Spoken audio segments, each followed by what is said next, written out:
आप लोग डेली देखते हैं कि शाम के 6 बजे आपकी एक मॉक टेस्ट की क्लास आती है और इसमें आपके बहुत ही महत्वपूर्ण क्वेश्चन शामिल किए जाते हैं। और इन क्वेश्चंस का पैटर्न आपके सिविल सर्विस यानी कि यूपीएससी आईएएस और आपके स्टेट पीसीएस है ना, उनके प्रीलिम्स में जिस तरह के क्वेश्चंस पूछे जाते हैं उसी तरह का रखा जाता है। और अगर आप लोग वनडे एग्जाम की तैयारी भी कर रहे हैं तब भी आप देखेंगे इस क्लास से कई तरह के क्वेश्चंस आपके एग्जाम में पूछे जा सकते हैं।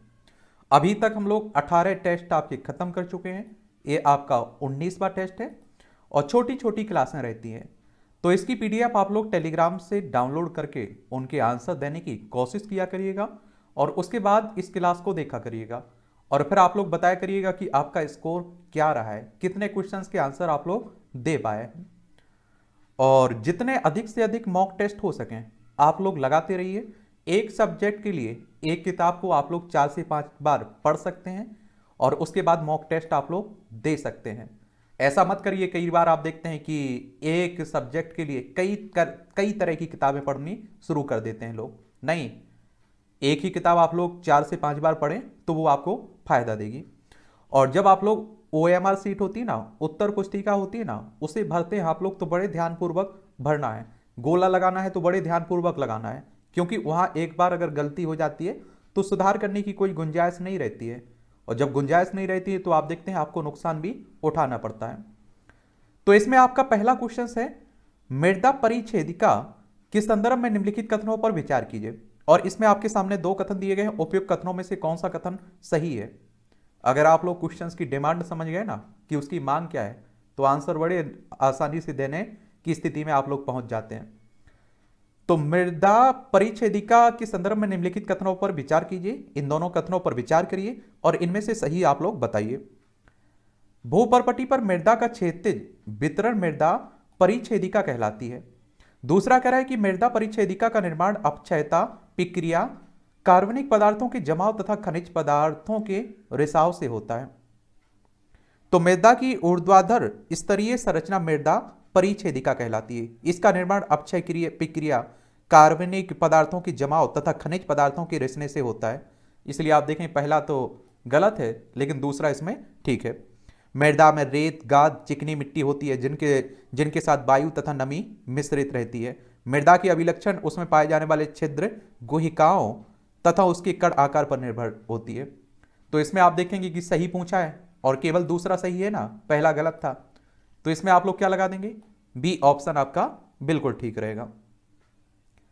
क्या रहेगा, बी गोले को आप लोग भर देंगे।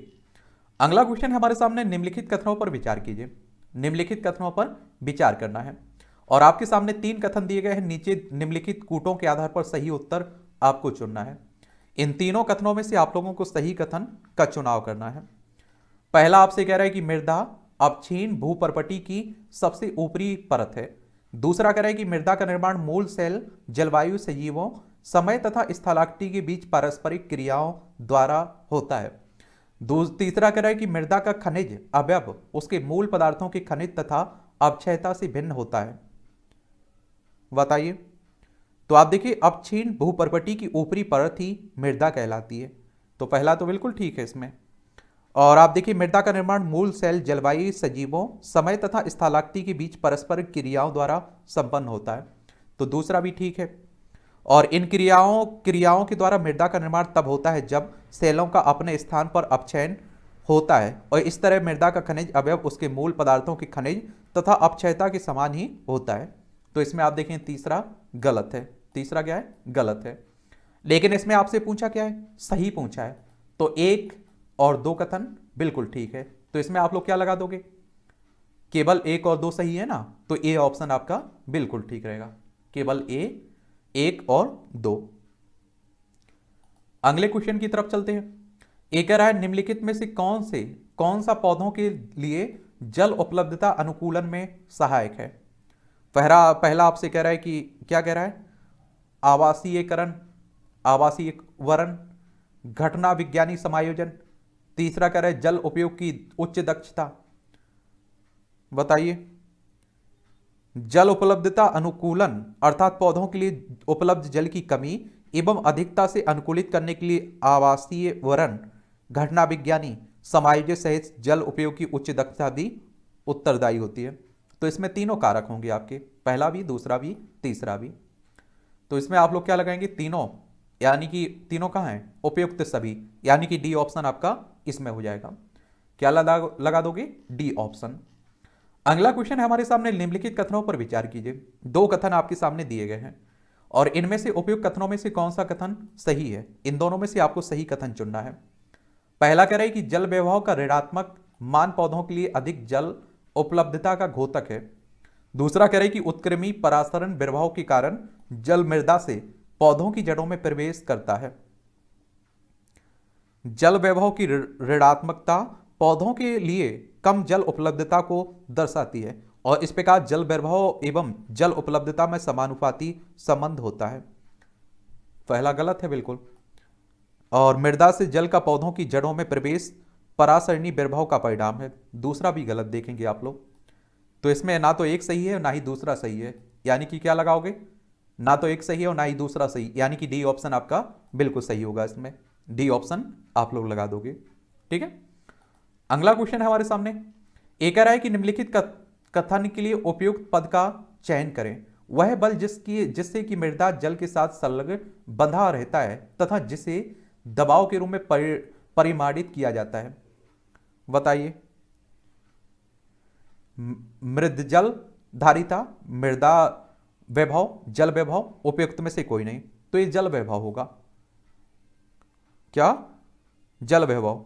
मृदा वैभव तभी एक सार्थक पद होता है जब उसे किसी विशेष फसल के उत्पादन के संदर्भ में व्याख्यापित किया जाता है। उदाहरण के लिए, मृदा का एक प्रकार किसी विशेष फसल के उत्पादन में सक्षम नहीं है लेकिन वह चारा के उत्पादन में सक्षम है। मृदा में जल की उपलब्धता की ऊपरी सीमा को ही मृद जल धारिता कहते हैं। ठीक है, और जबकि मृदा में जल उपलब्धता की निचली सीमा को मिलानी बिंदु कहते हैं। और मृद जल धारिता पर मृदा का जल वैभव लगभग आप देखते हैं कि मेगा पास्कल में होता है। चलिए छोड़िए, सी ऑप्शन इसमें आप लोग लगा देंगे। क्या लगाया होगा, सी ऑप्शन।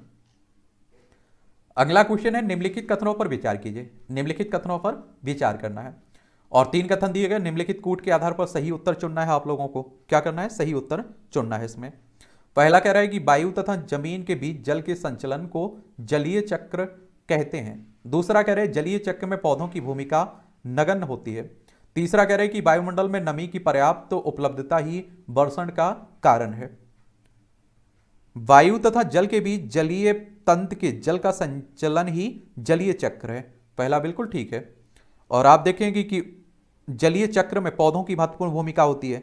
उष्णकटिबंधीय वनों में तो वार्षिक वर्षा का 3/4 भाग पौधों द्वारा वायुमंडल में वापस कर दिया जाता है। दूसरा आप देखेंगे इसमें गलत देखने को मिलेगा। और जलवाष्प वायुमंडल का एक महत्वपूर्ण घटक है जो पर्याप्त नमी का ही परिणाम है।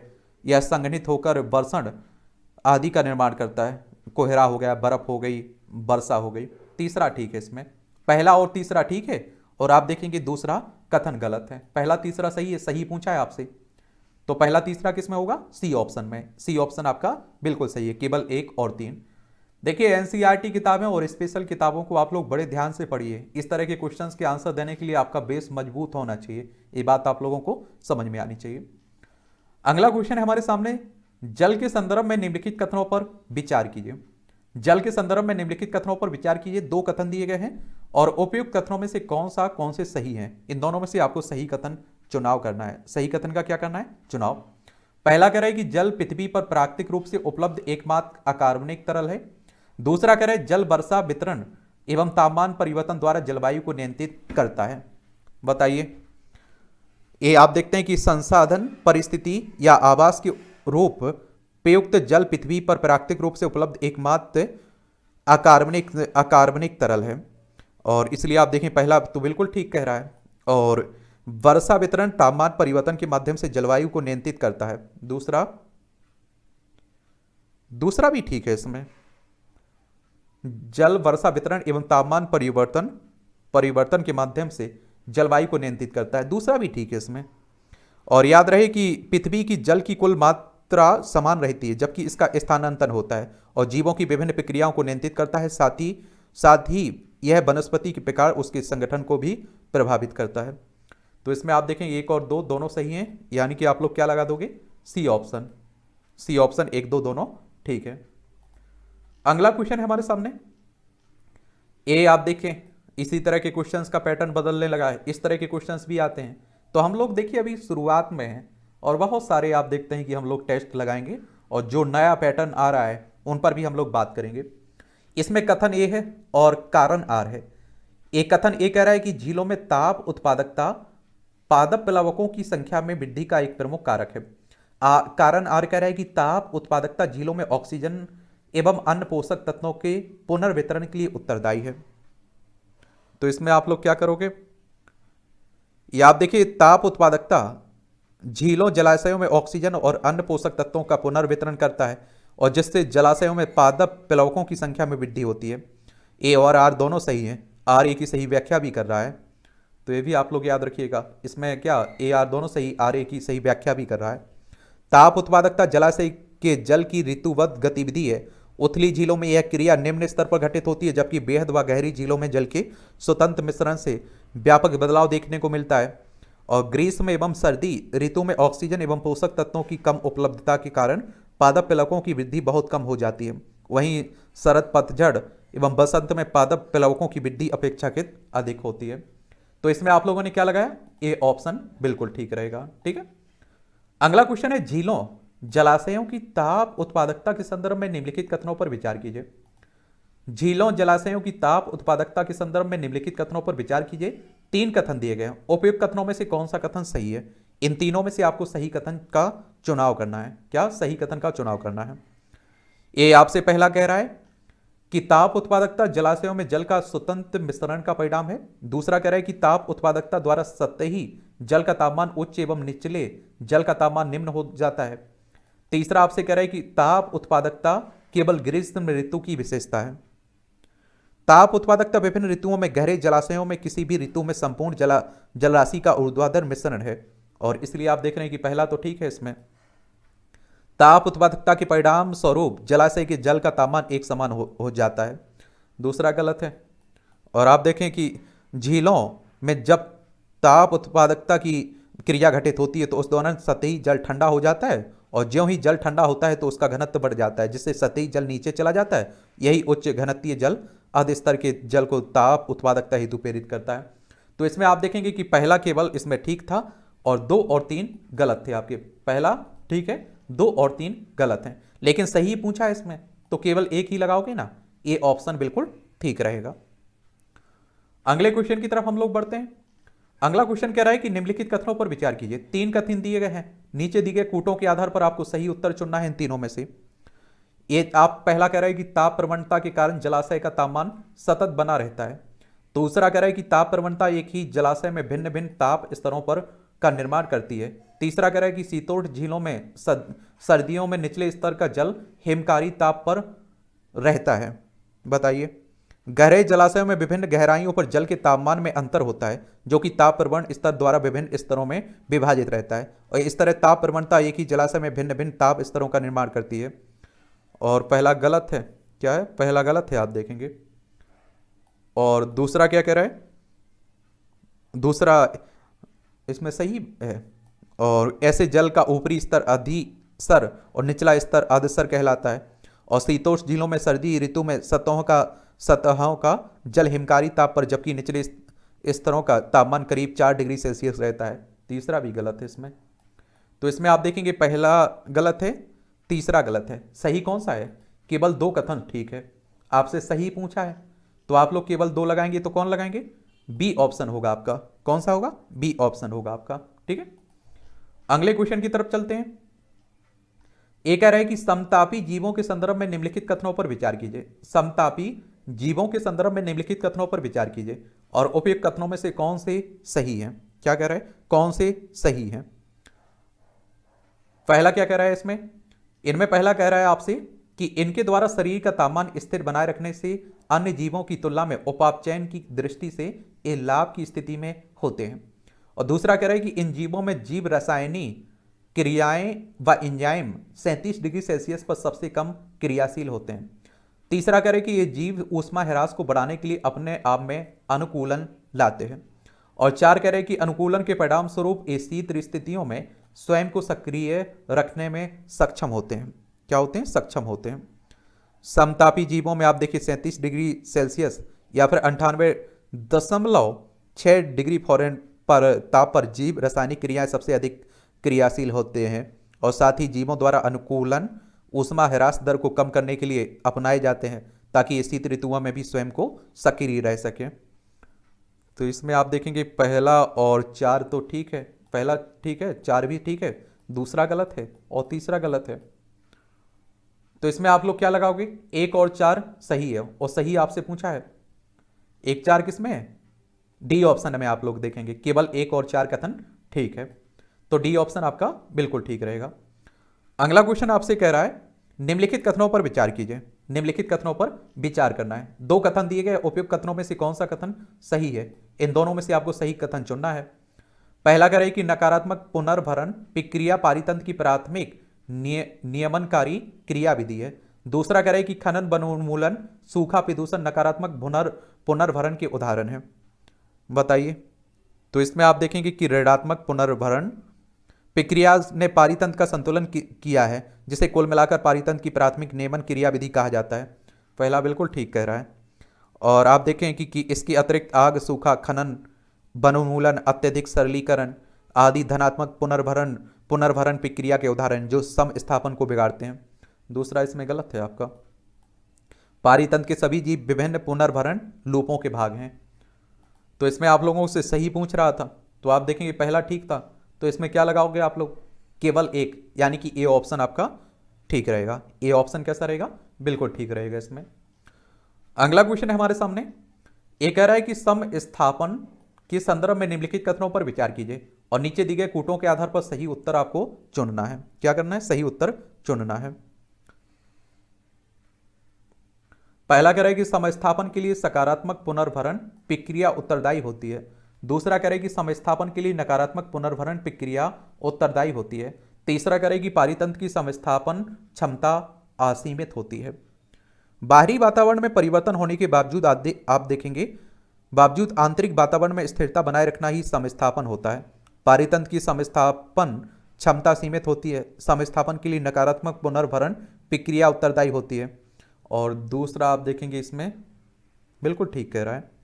और किसी भी तंत्र में निवेशों तथा निर्गतों की प्रति अनुक्रिया होती है। जैसे हमारे सामने कोई ऐसा सरफ आ जाए जिसे हम विषैला समझते हैं, तब हमारे शरीर में एडिनलीन का स्तर उच्च हो जाता है, हृदय गति बढ़ जाती है और तत्पश्चात हम प्रतिक्रिया स्वरूप ठहर जाते हैं या सांप से दूर भागते हैं। इस घटना में सांप एक निवेश है और ठहर जाना या दूर जाना भागना निर्गत है। और नकारात्मक ऋणात्मक पुनर्भरण के अंतर्गत होने वाली अनुक्रिया निवेश के विपरीत दिशा में होती है, जैसे शरीर का तापमान बढ़ने से उसे घटाने या नियत बिंदु तक लाने की कोशिश करना। इस तरह से यह समस्थापन को ही इंगित करता है। धनात्मक सकारात्मक पुनर्भरण के अंतर्गत निवेश में होने वाली वृद्धि निर्गतों में भी वृद्धि करती है और यथा पर्यावरण के तापमान वृद्धि से शरीर के तापमान में वृद्धि होना। ऐसे में शरीर का तापमान बढ़ता चला जाए तो अंततः व्यक्ति की मौत हो जाएगी। देख रहे हैं? तो इसमें आप लोग क्या, पहला गलत था और तीसरा गलत था, लेकिन दूसरा इसमें ठीक था। तो क्या लगाओगे? केवल दो सही है ना, और सही आपसे पूछा है तो बी ऑप्शन ही लगा दोगे। और क्या लगाओगे इसमें? बी ऑप्शन आपका बिल्कुल ठीक रहेगा। अगला क्वेश्चन कह रहा है कि किसी तंत्र की स्वनियमन अर्थात स्व अस्तित्वन की क्षमता के लिए उपयुक्त पद का चयन कीजिए। किसी तंत्र की स्वनियमन अर्थात स्व अस्तित्वन की क्षमता के लिए उपयुक्त पद का चयन कीजिए। पुनर्भरण, संस्थापन, समस्थापन, अनुकूलन। समस्थापन। किसी तंत्र की स्वनियमन की क्षमता को समस्थापन कहते हैं। यह जैविक निकायों की उस प्रवृत्ति का घोतक है जिसके कारण वह परिवर्तनों का विरोध करते हैं। पारिस्थितिकी तंत्र में समस्थापन पुनर्भरण की क्रिया विधि द्वारा संचालित होता है। तो इसमें सी ऑप्शन आप देखेंगे ठीक रहेगा। इसमें सी ऑप्शन कैसा रहेगा? ठीक रहेगा। अगला कह रहा है कि निम्नलिखित कथनों पर विचार कीजिए और आप देखिए उपयुक्त कथनों में से कौन से कथन सही हैं। इनमें से सही आपको चुनना है। पहला आपसे कह रहा है कि असमतापी जीवों के शरीर का तापमान वातावरण के तापमान से भिन्न रहता है। दूसरा कह रहा है कि समतापी जीव अपने शरीर के तापमान को शारीरिक क्रियाओं द्वारा नियंत्रित करते हैं। असमतापी अर्थात शीत रक्त प्राणियों के शरीर का तापमान वातावरण के तापमान के समान होता है। मेढक, सांप आदि असमतापी जीव हैं और जिनके शरीर का तापमान वातावरण से नियंत्रित होता है। और छिपकली, कछुआ, मगरमच्छ, मछली आदि भी शीत रक्त प्राणी हैं। और पहला इसमें गलत हो जाएगा तो। और समतापी अर्थात गर्म रक्त प्राणी अपने शरीर का तापमान शारीरिक क्रियाओं द्वारा एक जैसा बनाए रखते हैं। बाहर का तापमान बदलने पर भी वह अपने शरीर का तापमान शारीरिक क्रियाओं के माध्यम से सहन सीमा तक रखने में सक्षम होते हैं। पक्षी एवं स्तनधारी इस तरह के प्राणी होते हैं। तो दूसरा इसमें ठीक है, पहला गलत है, दूसरा ठीक है। तो इसमें आप लोग क्या लगाओगे?